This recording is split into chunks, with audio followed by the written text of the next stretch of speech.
انت كمان اول ما بيجي الخريف بتحس ان مودك وحش؟ ما تقلقش، انت مش لوحدك.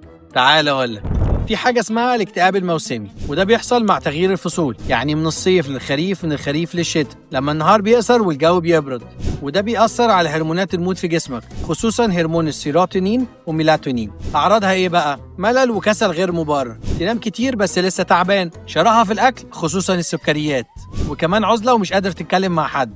طب تعمل إيه لو بدأت تحس بكده؟ حاول تعرض للشمس على الأقل 20 دقيقة في اليوم، الحركة مهمة حتى لو تمشية بسيطة، اهتم بالأكل، خضار وفاكهة وفيتامين دي، المهم تتكلم مع حد، ما تكتمش جواك.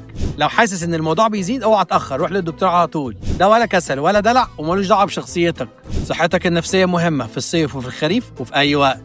ابعت الفيديو ده لأي حد من صحابك بيكتئب في الوقت ده وعرف انه مش لوحده. أنا بيتر واصف، صيدلي مصري من شبرا عايش في كاليفورنيا، ودي شبرا فوني. اشوفكم الفيديو اللي جاي.